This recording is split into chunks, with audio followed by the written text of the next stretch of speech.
437, thank you. That'll be good. You can taxi up to and hold short of the taxiway if you would. Then I'll get your bonus as soon as I can. Okay, we'll taxi up, we'll hold short of, thank you very much. Olá pessoal, para quem ainda não me conhece, meu nome é Laerte Gouveia. Bem-vindos a mais um Air Sports, a nossa revista eletrônica. É um grande prazer estar com vocês novamente e vou começar, como sempre, pedindo que vocês se inscrevam no canal, deixem seu like, deixem seu comentário após assistir o vídeo e compartilhem com os amigos. Como de costume, abordamos aqui em cada um dos nossos Air Sports dois assuntos. Hoje vamos falar de dois assuntos técnicos, de técnicas de voo em emergência, para ser mais preciso. E o primeiro assunto serão os monomotores e o segundo assunto, os bimotores. Eu vou voltar nesses assuntos técnicos porque o feedback que eu tenho recebido é muito grande das pessoas pedindo para mim falar novamente de técnicas de voo. E eu vou falar de uma maneira, como eu sempre falei aqui, de uma maneira que as pessoas que sejam simpatizantes ou ainda não brevetados consigam entender perfeitamente do que nós vamos tratar e conheçam um pouco mais sobre as situações de emergência na aviação. Para os que já são pilotos, que estão iniciando a carreira principalmente, acredito que esse vídeo de hoje vai ser bastante útil. E para aqueles que já são bastante experientes, esse vídeo também pode ser útil porque vão escutar uma versão a mais, uma maneira a mais de como explicar para os menos experientes algumas técnicas de voo. Então vamos começar pelos monomotores. A primeira dica que eu vou dar, e sempre dicas, isso aqui é um bate-papo, não estou dando aula para ninguém, estamos conversando sobre técnicas de voo. Então a primeira dica que eu vou dar é um bom planejamento. Gente, planejamento é muito importante. Às vezes a gente perde 20 minutos ou meia hora a mais de voo, mas faz um voo muito mais seguro. Eu vou dar um exemplo mais ou menos aproximado, porque com os corredores visuais tal, não é bem assim. Mas se a gente tirar uma linha reta daqui para Vitória, por exemplo, e fizer um voo de monomotor, a gente vai passar em cima de áreas bastante montanhosas. E dependendo do avião que a gente vai estar voando, nós vamos passar um tremendo de um sufoco. Nem todo monomotor gosta de voar alto. Então, é muito importante que a gente perca uma meia hora a mais ou 20 minutos e vá pelo litoral, onde a gente vai ter um terreno plano e dezenas de pistas de apoio. Então, vale a pena a gente gastar um pouquinho mais de gasolina, um pouquinho mais de tempo e fazer o nosso voo todo apoiado, com várias pistas para, caso a gente tenha que fazer um pouso de emergência, a gente consiga alcançá-las. Tem a opção de abastecimento, caso o tempo feche, e não passe nenhum susto lambendo montanhas a grandes altitudes. Até porque se você tiver uma pane numa altitude dessa, você não vai ter aonde fazer um pouso de emergência. E lembre-se que você está voando um monomotor. Então, gente, planejamento no monomotor é muito importante. Mas vamos falar de um outro ponto que eu nunca vejo os pilotos de monomotores muito preocupados, que é a pista balanceada. O que é uma pista balanceada? É aquela pista onde a gente consegue acelerar até a velocidade de decolagem e depois, caso não consiga fazer a decolagem, porque se tiver uma pane de motor, por exemplo, a gente consiga frear com segurança dentro da pista. É muito importante que eu tenha uma sobra de pista para caso tenha uma pane na hora que eu estiver rodando o meu avião, eu possa frear. Se essa pista tiver uma área de escape, tudo bem, ela pode até não ser uma pista balanceada, que você vai conseguir parar com segurança. Você vai sair da pista, mas o terreno não é acidentado, você vai parar no mato, mas vai parar com segurança. Agora, se você tiver um barranco na pista, é muito importante que você respeite o conceito de pista balanceada. Eu vou citar um exemplo que está aqui próximo a nós, Boituva. Boituva, por exemplo, tem um barranco na cabeceira, um barranco de 20 a 30 metros. É um barranco significativo, que pode ocasionar um acidente fatal. Então, se você estiver decolando com um sertanejo, um monomotor para 6 ocupantes, se você estiver sozinho ou no máximo com mais um passageiro, você vai tirar esse avião do chão entre 400 e 500 metros de pista, ou seja, na metade da pista ou um pouquinho mais. Se você tiver a pane na hora que estiver rodando, você vai conseguir frear o avião, sem problema nenhum, com segurança. No entanto, se você tiver com sertanejo, com 6 pessoas a bordo, e mais que meio tanque de combustível, você não vai conseguir tirar esse avião antes de 600, 700 metros. E se tiver uma pane na hora que estiver rodando o avião, você não vai conseguir parar na pista. Você provavelmente vai varar a pista e vai cair no barranco.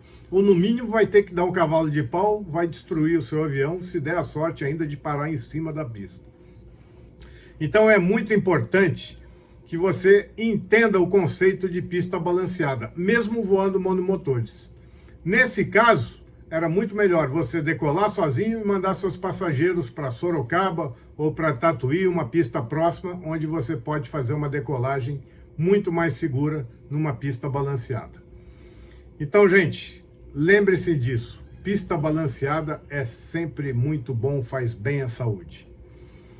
Segunda coisa que pode acontecer num monomotor é a famosa pane após a decolagem, que a gente aprende desde os primeiros voos no aeroclube. Pane após a decolagem, a gente tem que pousar ou em frente ou no máximo a 45 graus. E isso é muito sério. Não tentem quebrar essa regra. 95% das vezes não dá certo. E querem entender por quê? Vamos ver esse gráfico aqui. A gente decolou, estamos mantendo aqui uma média de 1.000 pés de razão de subida. Provavelmente a gente vai estar aí com uma velocidade entre 100 e 120 milhas, depende do avião que a gente está voando. E nós vamos ter uma pane após 3 minutos da decolagem. O que nós temos que fazer? A primeira coisa é lembrar da regrinha de ouro. Fly, navigate, communicate. Então a primeira coisa é fly, vamos voar o avião, vamos estabelecer o voo planado do nosso avião. Então vamos colocar esse avião numa atitude e numa razão ideal para o voo planado. Já cumprimos o fly, estamos voando o avião. Agora, navigate, vamos escolher aonde vamos fazer o nosso pouso de emergência. Se eu tentar voltar e fizer uma curva de 180 graus, uma curva padrão de 180 graus leva por volta de 1 minuto.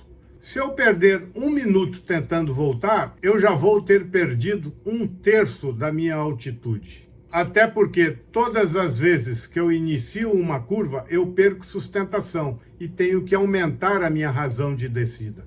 Então eu vou perder no mínimo 1/3 da minha altitude.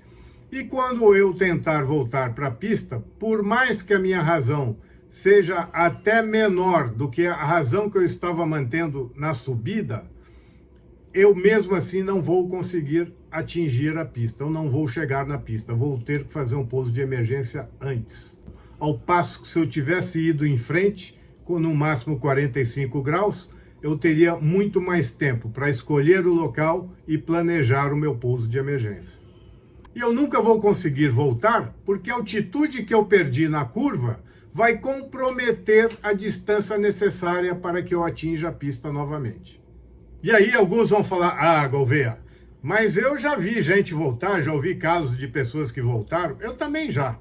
Mas, gente, como eu falei, é menos de 5%, porque você consegue até voltar, mas para isso você tem que ter um vento acima de 15 a 18 nós, daí para cima, e tem que estar pelo menos a mais de 1.500 pés de altitude. Então nunca tentem voltar, sigam a regra, que as chances de sucesso são 95% maiores. E os 5% restantes só vão dar certo se você tiver essa condição meteorológica ideal que eu te falei. Agora vamos falar do voo em rota. Se você tiver uma pane no voo em rota, a regrinha de ouro é mais importante ainda. Fly, navigate, communicate. Primeira coisa que você vai fazer é estabelecer aquela melhor razão, melhor velocidade para o seu avião para fazer um voo planado em que você fique o mais tempo possível voando. Após estabelecer, você vai compensar o seu avião, estabilizar naquela altitude e vai fazer um cálculo da altitude que você está em relação ao solo. Então, para a gente arredondar, vamos dizer que a gente esteja a 10 mil pés e o solo está a 2 mil pés. Nós temos 8 mil pés para fazer a nossa descida. Se eu tiver estabelecido uma razão de 900 pés por minuto, eu vou ter aí por volta de 9 minutos até o chão. No meu tempo, a gente pegaria o mapa 4 rodas o mais rápido possível e veria quais as cidades próximas possíveis de eu chegar nesses 9 minutos. Hoje em dia está muito mais fácil, todo mundo tem GPS, então é só apertar aquele botãozinho ali de Nearest Airports. Se você não tiver, amplia a tela, dá um zoom e veja quais as cidades que você consegue alcançar em 9 minutos. Se tiver alguma cidade, ótimo. Se não tiver, você vai ter que fazer um pouso de emergência. Então vamos para o segundo ponto da regrinha de ouro, Navigate. Vamos nos concentrar para aonde nós vamos. Se tiver uma cidade escolhida, está próxima, a gente já vai se planejar para fazer o tráfego do aeroporto. Se não tiver, a gente tem um tempinho aí, tem uns 3 minutos para escolher, a gente tem 9 minutos de voo, temos uns 3 minutos para fazer a melhor escolha do local. Não vamos ficar escolhendo muito tempo, porque é melhor a gente ter um local escolhido e fazer um bom planejamento do tráfego e do pouso, do que a gente deixar para escolher em cima da hora e acabar não tendo tempo de fazer um bom planejamento do tráfego e do pouso de emergência. É muito melhor você fazer um pouso de emergência num local não tão bom, mas onde você fez uma boa aproximação, aproximou com a velocidade certa, com pouca energia, tocou no local planejado, do que vir para um outro local onde você julga ser um pouco melhor, que você escolheu de última hora, e não teve tempo de fazer um bom planejamento do tráfego, e vai chegar com muita altura ou muita velocidade. Aí a sua chance de quebrar o seu avião vai ser infinitamente maior. Então, o planejamento do pouso de emergência também é muito importante, gente. Então, não alternem a sua área do pouso de emergência depois de já estar com a sua área escolhida e com o seu planejamento já pronto para o pouso naquela área. É como eu disse, você pode não ter tempo de fazer esse novo planejamento e fazer um pouso muito pior nessa nova área. Agora vamos ver um vídeo de um caso desses que eu falei, em que o cara resolveu mudar o local escolhido de última hora, e vamos ver no que deu. Isso que vocês estão vendo aí, gente, é quase que um suicídio. Se vocês repararem, em volta é só pasto. Ele provavelmente já tinha escolhido uma área para fazer o pouso. Tanto é que ele faz uma curva a baixa altura e bate no único celeiro da região. Se ele tivesse prosseguido para o primeiro local que ele viu, se preocupando em planejar o pouso, em chegar com a velocidade certa, com o avião sem energia, para tocar e parar o mais rápido possível, ele provavelmente teria feito um pouso seguro. A região era bastante propícia para isso. Mas agora vamos falar dos bimotores. Para os pilotos de bimotores, eu não preciso falar mais de planejamento. São pilotos já acostumados a fazer planejamentos de voo. E também não vou falar de pista balanceada. Normalmente são pilotos acostumados a considerarem o balanceamento da pista. Já a pane após a decolagem do bimotor costuma ser um pouco mais tranquila, porque você pode até não conseguir voar o avião. Se você tiver com o avião muito carregado, com CG fora do ideal, e ainda está decolando, está com o avião todo tanqueado, pode ser até que você não consiga voar o avião. Mas a sua razão de descida provavelmente vai te proporcionar uma curva de reversão e um pouso seguro. A não ser que você esteja extrapolando em muito o envelope do avião. E se o avião estiver leve, você não vai ter um mínimo problema. Você vai continuar a sua subida até o nível mínimo de segurança, ou o nível mínimo de início do procedimento, caso esteja instrumento, e vai fazer um planejamento para um novo pouso com toda a segurança. Então, a partir daí, a sua única preocupação tem que ser em fazer uma boa aproximação. Não é pelo fato de estar voando monomotor que você tem que vir mais alto ou veloz. venha com a sua velocidade e sua altitude correta. Esse tiro pode acabar saindo pela culatra. Lembrem-se do caso do Barron que tentou arremeter aqui em Marte. Então é sempre bom vir com a velocidade correta e com a altitude certa. Então o que me preocupa é a segunda dica que eu vou dar para vocês aqui. São os bimotores leves que têm as panes voando em cruzeiro e assustam normalmente os pilotos, porque os pilotos acham que quando estão voando um Seneca, por exemplo, com 200 HP em cada motor, eles têm 400 HP. E quando perdem um motor, eles acham que tem 200 HP. Não tem. Infelizmente, gente, não é assim que funciona na prática. Quando você perde um motor num bimotor leve, então no caso do Seneca, você perdeu um motor de 200 HP, sobrou outro de 200, você vai ficar no máximo, com muita boa vontade, com 140 HPs. Se tiver com o avião carregado, pesado, ou com CG não ideal, você vai cair para uns 120 HP, 110 HP. No máximo. Sabe por quê? Porque quando você perde o motor, você perde velocidade. Quando você perde velocidade, aumenta o seu ângulo de ataque do avião. Isso te dá arrasto. Quando você embandera o seu motor que parou, você embandera a hélice, quer dizer, você coloca a hélice num ângulo que oferece a menor resistência possível ao vento, mesmo assim ela está oferecendo arrasto. Você é o segundo arrasto. E você tem o terceiro e mais importante. Para compensar o motor que parou, você vai ter que dar pedal para o lado do motor bom. Você vai ter que dar leme para o lado do motor bom. Esse leme dá um arrasto absurdo. Então, se você somar o arrasto do ângulo de ataque, o arrasto da sua hélice parada, mais o arrasto do leme, você vai perder aproximadamente 1/3 da potência do motor restante. Então, do motor de 200 HP, você vai ficar entre 120 e 140, dependendo do peso e do CG do seu avião. Então, por exemplo, se você estiver voando um Seneca a 12 mil pés, você tem que ter a consciência que você não vai conseguir continuar voando a 12 mil pés. Você vai ter que descer o seu avião para 7, 6 mil pés, se tiver pesado até 5 mil pés. Ele não vai segurar lá em cima. A hora que você tem essa consciência, você já está voando muito mais seguro, porque você já vai fazer o planejamento, você já vai se planejar quando iniciar essa descida para alcançar um aeroporto alternativo.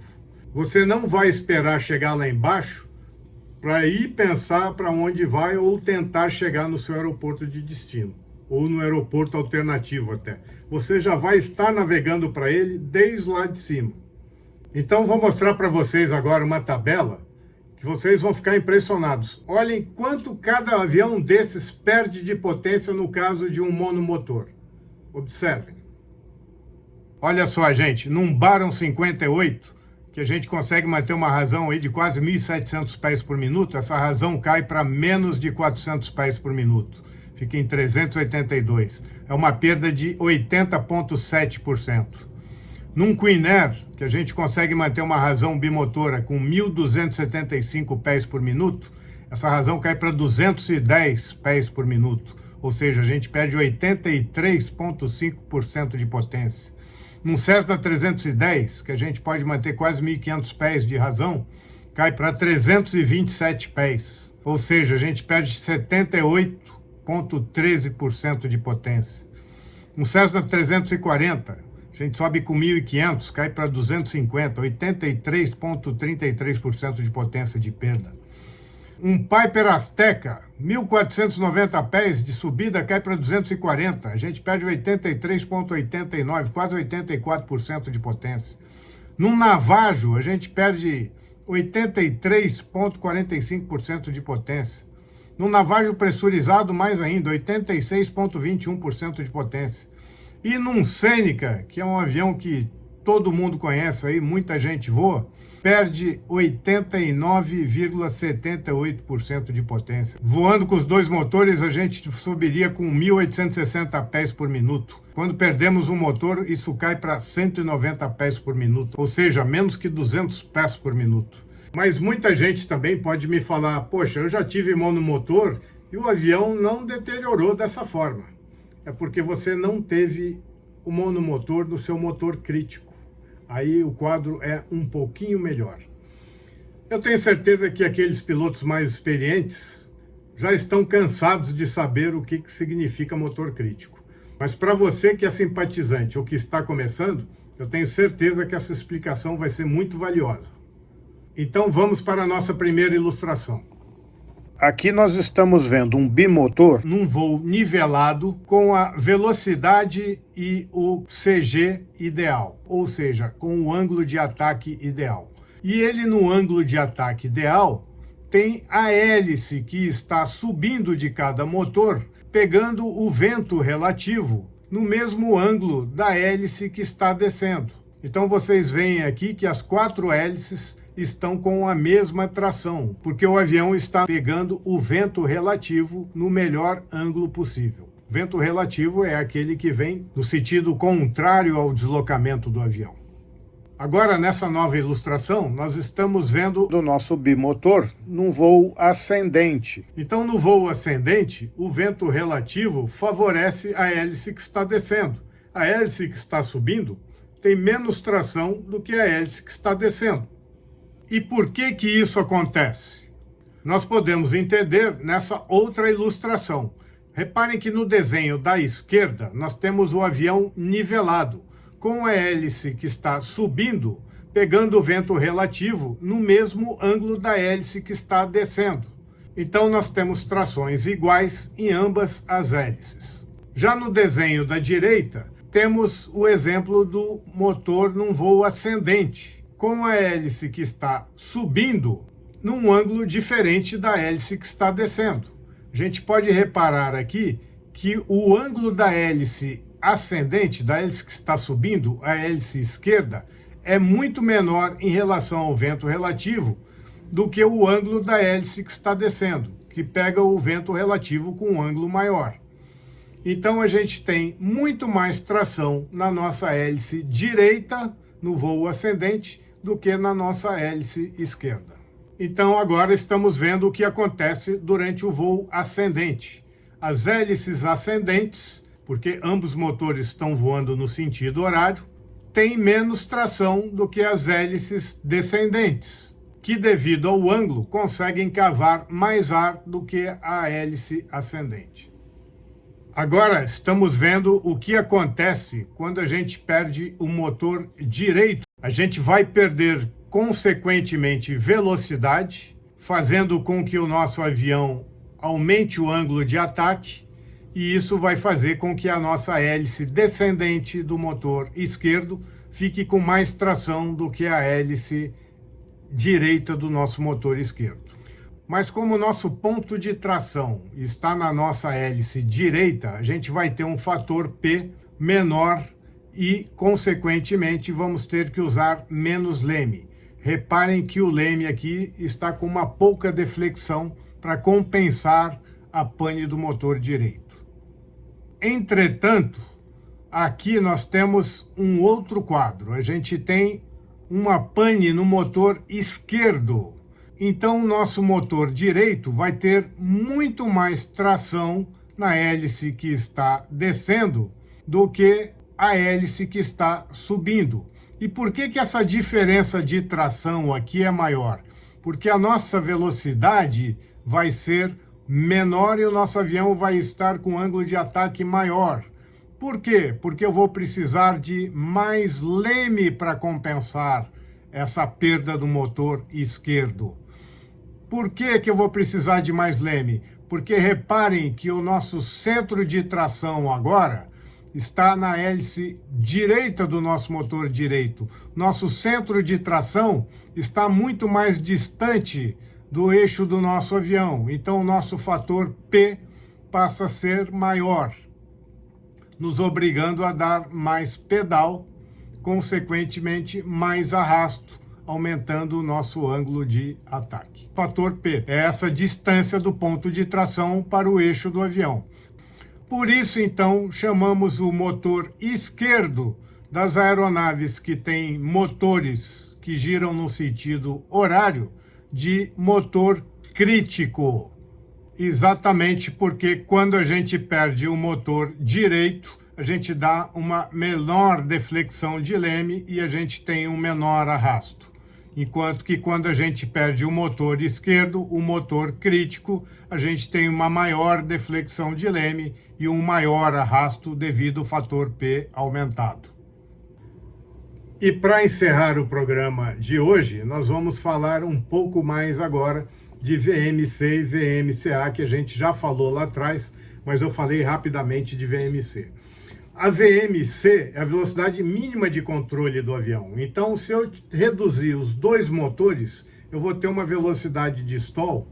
Vamos dar um exemplo aí. Minha velocidade de stall, se eu reduzir os dois motores, vai ser 75 milhas. Em contrapartida, se eu tiver com um motor pleno, um motor direito, por exemplo, pleno, com motor crítico parado, eu baixando a velocidade para próxima do stall, da VMC, eu vou estar aumentando muito o meu arrasto, aumentando o meu ângulo de ataque e vou fazer uma sombra no meu leme lá atrás. Então, provavelmente, o meu leme, a minha deflexão de leme não vai ser suficiente antes de eu atingir a velocidade de stall. Isso vai fazer com que o avião dê uma guinada brusca para cima do motor parado, o que vai acontecer imediatamente abaixo da VMCA, entre a VMCA e a velocidade de stall. Por isso que no bimotor você não pode deixar cair da VMCA. É o que aconteceu com aquele King Air na curta final de Jundiaí e aquele outro que estava tentando fazer um pouso em Marte. Eles deixaram cair da VMCA, o avião fez um snap. É realmente um snap. É um tunô com uma asa estolada, um tunô rápido. E por ter aquela simetria brutal de potência com uma asa estolada, é que o avião vira tão rápido. Ele dá uma snapada, é um giro brutal. Você não consegue segurar. Se você tiver altitude, você vai trazer um motor bom para idle e vai recuperar o seu avião do mergulho. Se você não tiver muita altitude, é fatal. Não deixem nunca seu avião bimotor cair da VMCA. Essa é a minha dica final do programa de hoje. Espero que vocês tenham gostado, espero que vocês se inscrevam no canal, que vocês deixem seu comentário após assistir o vídeo, que vocês recomendem aos amigos e até breve. Nos vemos no próximo Air Sports.